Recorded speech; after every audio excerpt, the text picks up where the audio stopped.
nagsingawan yung mga baho ng mga senador. Una si Chis Escudero, sinundan mga kababayan ni Joel Villanueva. Ngayon na naman po si Bongo. Ayan report ng Billionaire News, 326 million halaga ng proyekto hinawakan ng half-brother ni Senator Bongo. Bawal yan, Mr. Senator. Senate President Chis Escudero nakatanggap ng 30 million campaign fund donation mula sa Centerways Construction and Development Incorporated.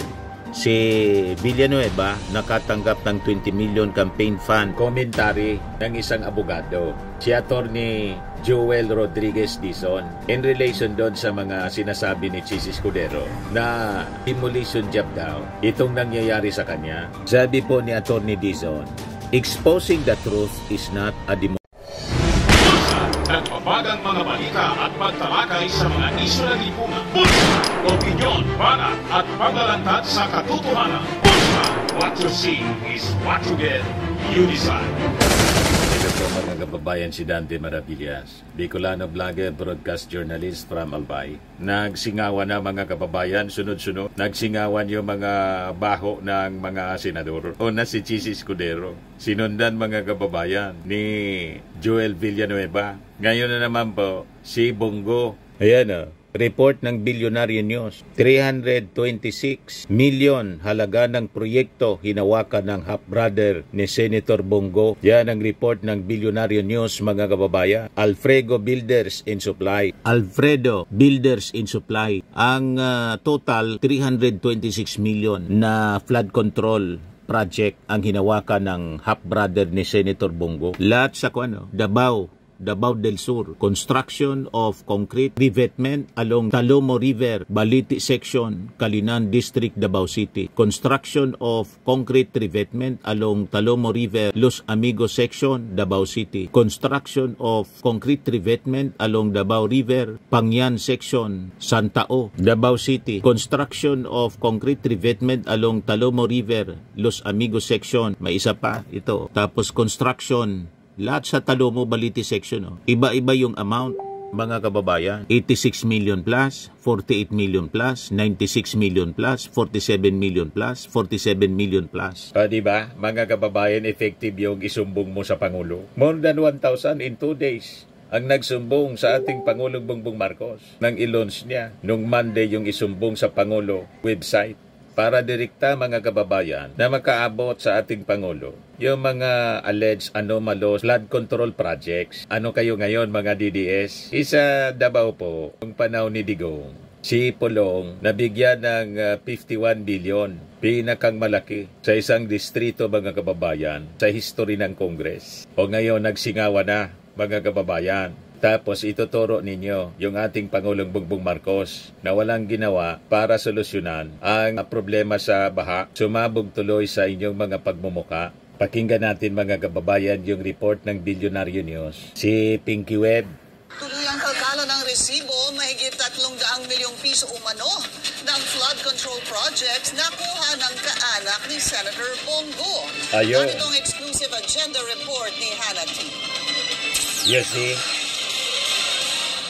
Flood control projects sa Davao del Sur ang napunta sa Alfredo Builders and Supply ayon sa listahan mismo ni PBBM. Ang Alfredo, pagmamayari ng half-brother ni Senator Bongo. Base sa listahan ng sumbong sa Pangulo.ph, 2023 natapos ang 2 proyekto, 2024 naman ang 3 rito. In total, lagpas 326 million pesos ang halaga ng flood control projects na hinawakan ng kumpanya.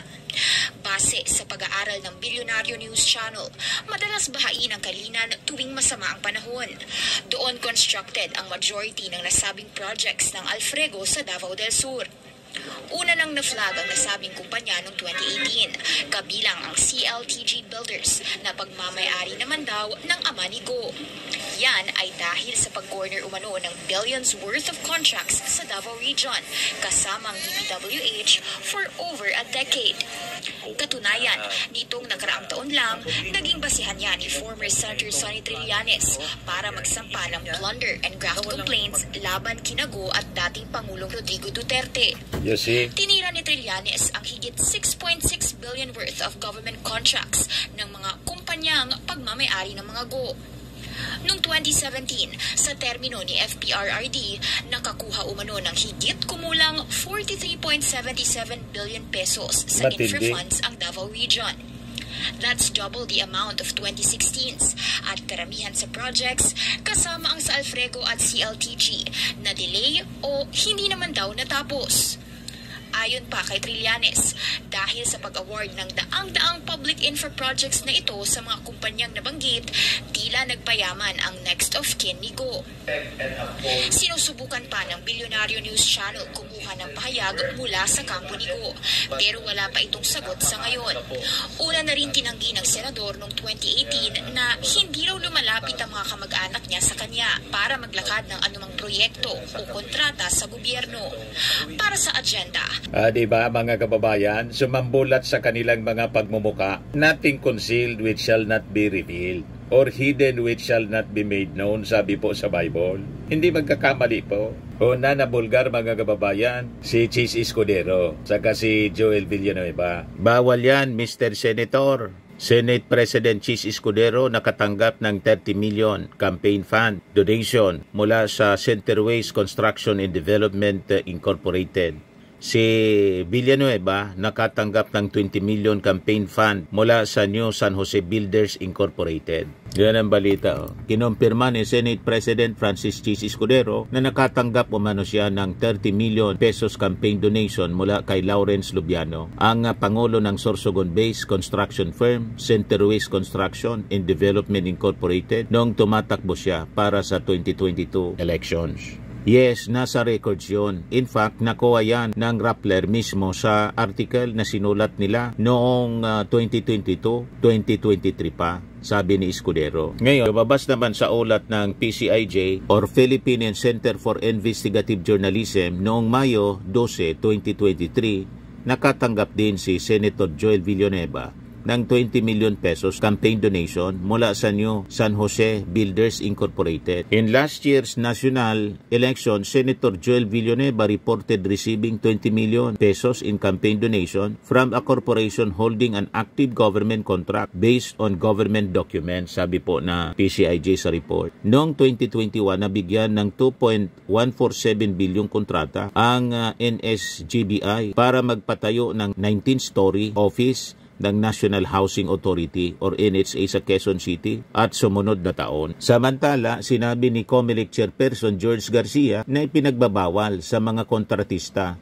ng mga government projects kabilang ang Centerways Construction and Development Incorporated at New San Jose Builders Incorporated ang mamigay ng contribution sa mga kandidato dahil labag umano ito sa Section 95C ng Omnibus Election Code. Sila ay bawal mag-contribute sa isang kandidato. Yun pong mga contractors ng pamalaan at kahit na anong political subdivision o kung sino man yung may kontrata sa pamalaan, lalo na po kung ito ay public works. Election offense po ito na may 1 hanggang 6 na taon na pagkakulong, paliwanag ni Garcia sa isang panayam ng Unang Balita. Kaya pala ayaw ninyo sa forthwith na isa lang sa trial sa Senado. Kasi baka may hawak na mga alas laban sa inyo si Sara Duterte. Iyon din yung nangyari. Sumambulat pa rin mga kababayan yung mga tinatago-tago ninyong baho. Sumingaw. Hindi kayo obra sa mga ganyang sistema.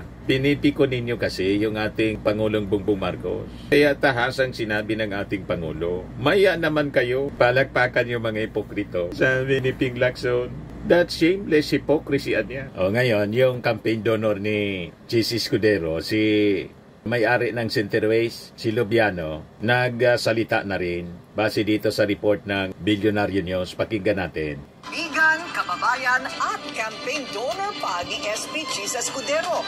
Git ng kumpanya, malinis ang kanilang track record. Malinis Narito daw. ang exclusive agenda report ni Joash Malimban. May official statement na ang Centerways Construction and Development Incorporated, ang kumpanyang pagmamayari ni Lawrence Chino Lubiano, na natuklasang isa sa mga campaign donor ni SP Chis Escudero noong 2022 senatorial elections. Ang donation ni Lubiano umabot sa tumataginting na 30 million pesos. Sa pahayag ng kumpanya, sinabi nitong pasado sila lagi sa standards at specifications na required ng gobyerno. Never din daw silang humarap sa kahit na anong reklamo o kaso patungkol sa mga proyektong kanilang hinahawakan. Matagal na rin daw suportado ni Lubiano si Escudero dahil sa track record nito sa public service. Pero base sa pag-fact-check ng Billionaire News Channel, tila hindi totoo na never naharap sa kahit na anong kontrobersya ang kumpanya. Base sa ilang local reports noong July 2022, minsan ang inimbestigahan ng sangguniang bayan ng Ginubatan sa Albay, si Lubiano at si Farida Co, kapatid ni Ako Bicol Party List Representative Zaldico. Dahil yan sa isa umanong palpak na flood control project. Pero base sa sumbong sa Pangulo.ph, may dalawa pang proyektong nahawakan sina Lubiano at Co sa Ginubatan. Isa na may target completion date na November 25, 2022 at nagkakahalaga ng halos 49.5 million pesos. At isa na may target completion date na June 20, 2023 na nagkakahalaga naman ng halos 99 million pesos. Sa kabuuan, mayroong mahigit 80 flood control projects na awarded sa Centerways Construction and Development Incorporated at may pinagsama-samang halaga na 5.1 billion pesos. Sa likod ng pagiging isa sa mga big-time contractors ng DPWH, napag-alaman ng Billionaire News Channel na isa si Lubiano sa mga key figure ng Cork Wine Bar and Shop. Isa siyang member ng Cork Elite, isang highly exclusive wine lounge na matatagpuan sa Bonifacio Global City at kilala ng iba bilang Billionaire Boys Club. Nauna nang sinabi ni veteran election lawyer Romulo Macalintal na posibleng maharap sa election offense si SP Cheese dahil sa pagtanggap ng donasyon sa isang kontraktor na may existing contract sa pamahalaan nang tumakbo siya sa pagkasenador. Ayon naman sa COMELEC, nasa proseso pa sila ng pag-evaluate ng mga isinumiteng statement of contributions and expenditures. Ita raw silang paglabag sa campaign finances, posibleng magsagawa ng sariling investigasyon ng poll body. Ang COMELEC po ay nagpapail ng sarili yung PFAD namin, yung Political and Finance Affairs Department, na mas pinaigting namin ang kapangyarihan, mas in-strengthen namin. Sila po ay authorized na mag-file ng kaso laban sa mga kandidato kahit pananalo ng mga election offense cases. Tatandaan po ng lahat na ang isang election offense ay tumatagal ang prescriptive period ng 5 taon. And therefore, jurisdiction pa rin po kami kahit natapos na ang ating halalan. Pag napatunayan po, 1 hanggang sa 6 na taon ang hatol na pagkakulong. So abangan natin kung mag-initiate ng investigasyon at mag-file ng kaso yung mismong Commission on Election or somebody from the civil society para panagutin mga kababayan itong mga sangkot dito sa mga kontrobersyal na flood control projects na isinumbong sa ating Pangulong Bongbong Marcos. Ngayon, i-share ko po itong isang commentary ng isang abogado, si Attorney Joel Rodriguez Dizon, in relation doon sa mga sinasabi ni Chis Escudero na demolition job daw itong nangyayari sa kanya. Sabi po ni Attorney Dizon, exposing the truth is not a demolition job against the blameless. Yan po si Attorney Joel Rodriguez Dizon. 16 hour ago pa lang nang i-publish niya itong ang kanyang commentary. Sabi niya, the extent of corruption in government over public works projects is truly appalling. It took a sitting president, no less, to blow the lid on a corruption network so large in scale. This used to be the doing of a sitting president. The corruption is so off-scale, astronomical. The monetary unit words, million, billion, and trillion, impact nothing upon the public's mind.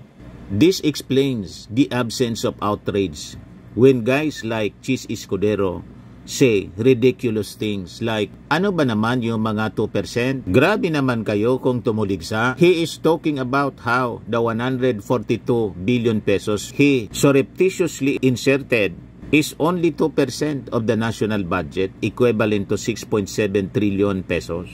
Ostensibly, that should make the robbery harmless. Binaliit mga kababayan ni Chis Escudero sa kanyang press con. Ano ba naman anya yan? 2%. Ang tawag niyan mga kababayan, kaya minamaliit ang ganong halaga. Napakalaki na kasi po yung money basket. Pag ikaw yung money basket mo na tinatawag ay napakalaki, ang halagang bilyon po, maliit na lang. Mindset of the rich mga kababayan. Ang mga rich people, pag mayaman ka na, ano naman yung bilyon? Ba't tinutuligsa? Sanay humawak kasi ng malalaking halaga kaya minamaliit ang mga bilyon or milyon. Yung 30 million nga, maliit lang. Yan ang punto, mga kababayan dito ni Atty. Dizon. Ostensibly niya, that should make the robbery harmless. Sabi ni Atty. Dizon, imagine a woman getting raped 100 times by 100 men and 2 unlucky men arrested for the crime till the judge. Ano ba naman yung 2 beses lang namin siyang ginahasa? Your Honor, pinilahan naman ng 100 lalaki yan. Yan mga kababayan, ang logic ni Chis Escudero. Kaya sabi ni Atty. Dizon, if you analyze it, that's the way Chis brain works. President Marcos' expose, amplified by Rappler, indicated that 500 billion pesos worth of flood control projects all over the country were cornered by just 15 companies, one of them owned by a private contractor from Sorsogon who donated 30 million pesos to the campaign of Chis Escudero. Not in exchange for that, the contractor bagged 5.1 billion pesos in new flood control project, but Chis says again that 5.1 billion pesos is only 1% of 500 billion pesos. Wala man niya akong kinalaman. Hindi man niya ako kapartner niyan sa negosyo. Naniwala kayo sa kwento ni Chis Escudero. After na mag-donate sa kanyang campaign fund ng 30 million pesos, dumami yung kontrata ng contractor na kaibigan niya. Biglang dumami. You'd think that's enough reason for all the other senators. There's 24 of them. Hello to drag the Senate President of the Ethics or Blue Ribbon Committee, or at the very least, relieve him of the crow's nest perch. Malabo po ang chairman committee ng Blue Ribbon Committee po, si Marcoleta Calyado. Tingnan natin kung may magsasalita sa mga senador other than yung sa minority. Sabi ni Atty. Dizon, but don't get your hopes up. If the Senate gets any sense of using collegial discipline protocols, they'd sooner use it to expel Risa Hontiveros for being too clean in providing contextual contrast to the chamber's countless picadillos. Yet something about the shameless manner by which Escudero normalizes corruption is disturbing on a deeper level. Chis Escudero claims that all these brickbats thrown at Congress, especially at the Senate, that he leads are just part of a PR demolition job against him because of his position to spare VP Sara Duterte from public accountability. I don't know about the PR demolition part, but yes, his enabling disposition in open partiality for the mother of all corruption suspects does make him supreme cuddler non-parel o unmatched. Cuddler po, cuddler ni Sara. Sabi ng Constitution, forthwith, ayaw i-forthwith. Nang magdesisyon yung Supreme Court na ang constitutional, technical po, immediately executory, parehas din ng forthwith, ang ibig sabihin, in-implement forthwith. Kaya isusulong na po sa Congress yung chatsa para i-redefine yung forthwith. Imagine that. Ganon katindi ang Senado ngayon. Naging cuddler. Sabi yan sabi ni Atty. Dizon. Yes, sabi niya, if you are fighting accountability for one, you are fighting accountability for all. Enable corruption is in one instance, and you are institutionalizing corruption. In the entire system, it is what it is. You volunteered to ride shotgun for Sara. Don't whine about paying the price and taking the fall. You make your bed, you lie in it. Does anyone understand now why accountability is such a big deal? Yan po ang napakagandang komentary ni Atty. Dizon. Yes, sabi ni Jose Antonio Perez Gorobia, nakakasukang kababayan. So, ang suspect sa mga kababayan, kaya yung mga senador, pinipigil nila yung impeachment laban kay Sara Duterte kasi baka may hawak na mga alas si Sara Duterte laban sa kanila. And possibly, yung alas itong mga baho ng mga senador. Si Sara Duterte po, patapo na. Kaya possibly ganon. Yan ang suspetsa ng mga netizens, mga kababayan. Kaya hindi maisulong-sulong ang impeachment trial laban kay Sara. Pero ganon pa rin po yung consequence. Sumingaw pa rin dahil mga kababayan sa naging sona, napakatalino ng ating Pangulong Bongbong Marcos. Dahil sa naging sona ng ating Pangulo, shotgun yung pinakawalan po. Hindi nga lang shotgun, atomic bomb. Yung pinakawalan ng ating Pangulo sa sona, ito na ngayon. Nagsingawa na yung baho. Sunod-sunod na pumutok, mga kababayan. Sinagad kasi ninyo ang pasensya ng ating Pangulong Bongbong Marcos. Ikot ng ikot yung ating Pangulo. Sinisisi siya sa massive na mga pagbaha. Tinahanapan ng mga DDS. Hinahanap yung mga flood control projects. Bagitan niya, bilyon-bilyon yung ginastos. Nasaan na niya yung 5,000 plus? Ini nga pala 5,000. 9,000 na po. 9,000 plus na mga flood control projects. Yun mismo yung report ng ating Pangulo. Ayon, ang dami pala ng mga contractors dito, barkada ng mga congressmen at senador. O, di ba? Sumabog sa pagmumuka nila, pati sa pagmumuka ng mga DDS po. O ngayon, si Bongo, ang latest na nabulgar po. Yan o. Flood control anomaly, 326 million halaga ng proyekto hinawakan ng half-brother ni Senator Bongo, sabi sa report ng Billionaire News Channel. Yan o. Alfrego Builders in Supply. Lahat sa Davao po. Davao del Sur, Davao City. Ito naman po, Firmax Firming and Lifting Cream. Pinapahid po sa mga pulses in affected area. Mainam po sa paninigas ng mga kaso-kasuan. Ito naman po, Automax Radiant Serum. Sa mukha naman yung application. Anti-aging po siya. You will look 10 years younger than your age. Sa mga cancer patients naman po, baka lang gusto ninyo itong itry. Neng siya Red Mix Fruit Drink. Hindi mo po siya gamot, food supplement siya. Kaya lang, gawa siya mga kababayan sa goji berry. Yung goji berry may anti-cancer properties. O ngayon, yung mga inquiries ninyo, dumiritso na lang kayo sa aming messenger sa Facebook para masagot namin agad. Ayos pa? Ayos na ayos niya, Mr. Maravilla.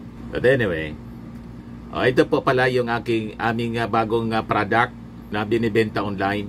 I am worldwide amazing pure organic barley powdered drink mix from Australia. Negosyo to ng aking anak na architect entrepreneur Riz Maravillas. Ayan po. Kontakin na lang po ninyo siya, Riz Maravillas on Facebook. Ang mga health benefits niya, boost immunity, improves digestion, enhance energy levels, packed with antioxidants, prevent cancer. Sa mga nagana po ng malinis and spacious fitness gym, pumunta lang po kayo sa aming Colossal Fitness Gym. May Grab car rental din po kami. Ito naman po yung bago naming product na binibenta online. Eye Glow Serum, whitening po siya. Tingnan ninyo yung epekto sa aking anak na architect before and now. Yung mga inquiries po ninyo, dumiretso na lang kayo sa kanyang Facebook account, Riz Maravillas.